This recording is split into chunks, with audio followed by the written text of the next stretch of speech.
Hey everyone, welcome to my transgender tale, where I tell you how I got from this to this. In this video, I want to go over some of my earliest memories and how I knew that I was transgender. Throughout this whole transition or journey, the most common question I've gotten was, how did I know? And I've also learned through this journey or transition that people don't like the answer, I just know. Even though it's the same way as how you're left-handed or right-handed and you've known that your whole life, that's not an acceptable answer. But the truth is, for me at least, there was no aha or eureka moment. I just knew. I've used analogies before, like handwriting, where I ask you to write your name in both print and cursive in your non-dominant hand, and then in your dominant hand. The one from your non-dominant hand is how everybody perceives you. Until they know you, that's the signature they assume you go by. And then the one by the dominant hand is who you truly are. You know that, but people around you don't know that. Not until you tell them, not until you show them. And that's how it felt. Another analogy I've thought of recently is wearing wet clothes. Being drenched while wearing your clothes. It is super uncomfortable. Now just imagine that's how it is for people like me every day. Every day I have to move around in uncomfortable, drenched clothes. While everybody else is dry, enjoying life, being happy, being comfortable, I still go through the motions, maybe not as eloquently as you, but I try. But I still know I am drenched. I don't like this. I need to get out. And a lot of people ask, how did I know from such a young age? I don't know. I really don't. I just knew. I've known since I was 4. And that's why I think it's silly when some people argue saying that children don't know what they are. Some do. There isn't some magical moment or event that happens that makes somebody transgender. You're just born that way. The hardest part is accepting that. I grew up in a house with 2 older brothers, 3 older sisters, and 1 little brother. My oldest brother being 18 years older than me, and my little brother being 3 years younger than me. We were pretty well spaced out. I remember I knew even probably when I was 3 that I was a girl. It wasn't because I resonated more with my sisters than my brothers. I just felt it deep down. It's who I was. When somebody called me a boy or that I was their brother, it felt weird. It felt different and foreign. I was in preschool at 3 years old, and I remember I tried playing with some of the girls there and they refused because I was a boy, and that upset me a lot.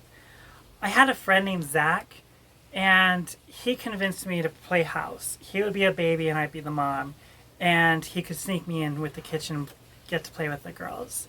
That worked, except he was manipulating me and only wanted it in the kitchen so he could steal all the plastic food. But it's those little instances like that I know I've known this forever. When I was 4 years old, I was in kindergarten, and I was able to have a birthday party at McDonald's. I was so excited. I thought I was going to be the coolest kid. I thought it was going to be so much fun. And my parents asked me who I wanted to invite. And I listed off Michelle, Chantel, Tessa, Kylie, so many other girls. And my parents, they laughed, saying that I might like girls. I need to invite some of my guy friends. And I was confused. Like, I was friends with Zach and another neighbor named Brannon, but I didn't really associate with boys much. So I named off all the boys in my kindergarten class. The party was fun, and I got invited to a lot of other girls' birthday parties as well. My neighborhood friends were boys because none of the girls wanted to play with me because they said I was a boy, but at school I was always with the girls. So as I mentioned, my oldest brother is 18 years older than me. When I was 2 years old, we drove him to college in New Jersey. He had a scholarship to play the organ there. He would call once a week and I loved talking to him. And then on my 4th birthday, when I was in the middle of unwrapping presents, there was a knock at the door.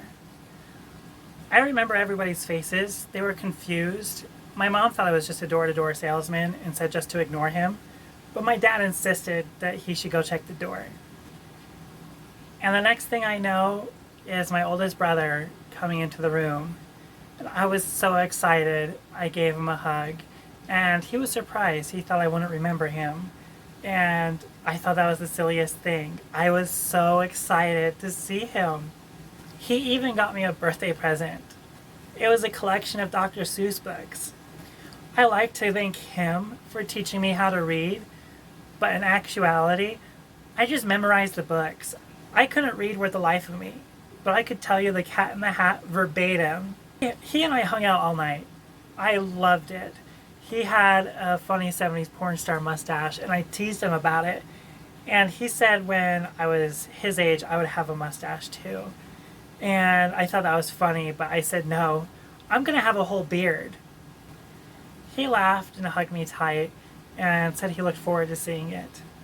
By this time, I didn't know ladies could grow beards or not, so conflicting there, but that'll come back later in the story.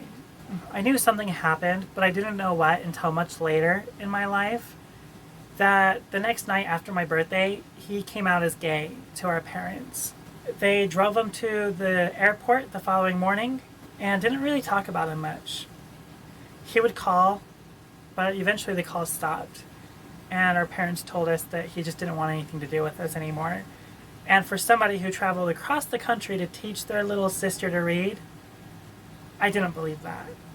But I promised that by the time I saw him again, I would have an amazing beard that he would be jealous of.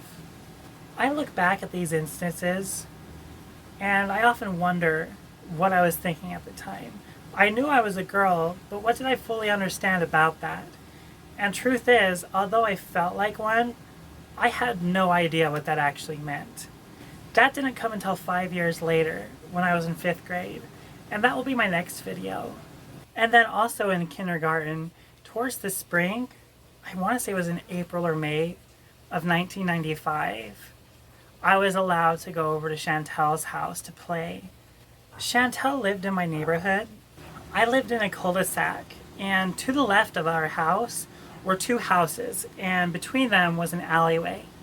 On the other side of the alley was Brannon's house, and then across the street was Chantel. My mom trusted me enough that I could walk over there myself. I felt like such a mature little person back then, just for that little instance. I finally got to hang out with the girl outside of school, and I felt so special about it. So I go over to Chantel's house, and it's just her dad watching her, and we go into the basement, and we're having a tea party, we're having a good time, and then we agree to play dress up.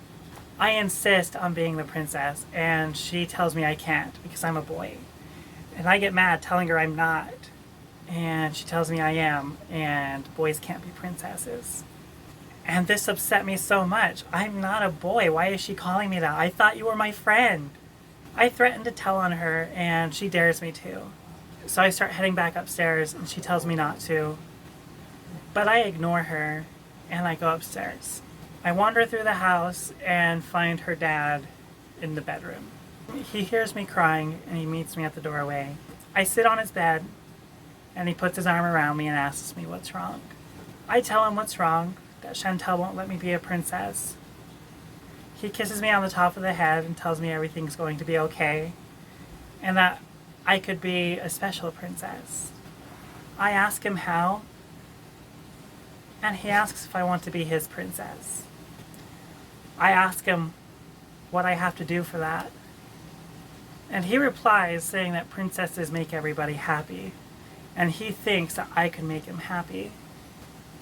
He then asks if I would like to try to make him happy. I tell him I don't know, and he asks if I want to be a princess, to give it a try. I tell him okay. So he gets up and closes the door and locks it. I ask him what's he doing, and he doesn't answer. He turns around and starts taking off his belt. And I ask him again what he's doing. He comes closer to me and tells me he's making me his princess.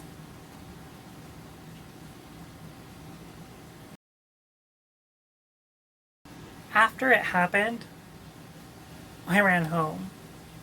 I ran straight home, crying. I didn't want to see anybody. I knew I was going to get in trouble for this. I already knew you weren't supposed to even touch yourself down there. And what I just did, I hid in the clubhouse of our swing set, crying. I wondered if I could live out here without anybody noticing. I don't know how long I was out there for until my mom found me. She instantly went into mama bear mode, asking me what happened, what's wrong, where am I hurt, what happened. Through sniffling, stuttering, and crying, I told her what happened. She was furious. She held me in her arms, told me that she's not mad, it's not my fault, and that she'll get everything taken care of. When I started to leave the clubhouse, I told her that I just wanted to be a princess, and her demeanor changed. She yelled at me, saying that this doesn't happen to little boys, and that I should stop making up stories. She told me to come inside, and she'd make me a delicious lunch and my favorite chocolate chip cookies. That afternoon, I did have a good lunch, and a lot of chocolate chip cookies, fresh out of the oven, that I loved.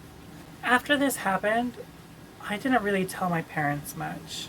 I felt strange because I knew it happened. It was peculiar because my mom said that it doesn't happen to little boys, but it happened to me.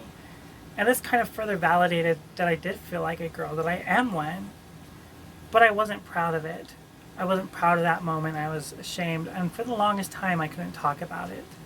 After that happened, I wasn't allowed to play with Chantel anymore. We would go to church, and after this happened, there were a lot of men there that winked at me and smiled, and a couple that even asked my dad to take me on a fishing trip. My dad always said no, and I thought that was a kind gesture, but looking back, I'm not sure, and it scares me. I remember when I was 5 years old. We each got a stuffed bear. My little brother and I got a bear with a sweater, and my 3 sisters got a bear with dresses. I didn't think much of it right there because I thought my bear was the cutest. He was the only black one with a green and red striped sweater, and I loved cuddling with him. I would go to bed holding that bear tight, wishing and praying that I would wake up the next day and be a girl. Sometimes it was more complex, like maybe everybody would wake up in the opposite body of what they were born as, and so everybody could feel right for once. I believe that if I felt this way, others had to too. But I didn't want to ask anybody. I was scared. I didn't want to be different. I just wanted to fit in. And by this time I was bullied quite often at school. So I didn't want to feed anything to the fire. So I kept it to myself. And every night I would pray. Other times I would pray that I'd wake up as a girl and everybody would just already know me as one. And basically that me being a boy was just a horrible nightmare that I can forget. Sadly, none of those prayers came true, but I find it interesting that I still held on to hope that something would change. It's almost like I just believed that if I wished hard enough, that I actually would be, that people would recognize me for who I actually am. And it was rough. So I apologize for any awkwardness in my videos here. I know it's a lot different than my other channel. It's a lot more personal, and I'm still getting used to telling my story out loud. I've written it down, several of you have read it, but it's totally different telling it on screen. Through video, sharing it, where you can see my emotions. I don't have the ability to just backspace and think of a better way to say something. I'm not planning any scripts for these. I want these to be fresh. I want this to be my story, not a prepared statement. So I hope with that in mind, you can understand some of my awkwardness in some of these videos, or some of my ugly faces as I cry or tear up. I've become desensitized to a lot of it, but some of it still gets to me. And I'm pretty sure you'll be able to tell what. Everything I mention, though, you can talk to me about. I'm an open book. I'm here to help people. And if that means I have to share my whole story, that my private life isn't private, that's the price I'm willing to pay. I don't want anybody to feel as horrible as I did growing up. I don't want anybody to have the same struggles I did, feeling alone, feeling suicidal, feeling depressed, feeling like there's nobody there who cares about them or who wants them around. I want to share my story, but I want to help people more. But that's where I'll end today's video, just my earliest memories of how I knew and why I knew. I hope this helps in telling my story and sharing it, that you can learn a little bit more about me, and that I might be able to help some of you. You're not alone. I will always be there for whoever needs it. Message me, comment down below, and until next time,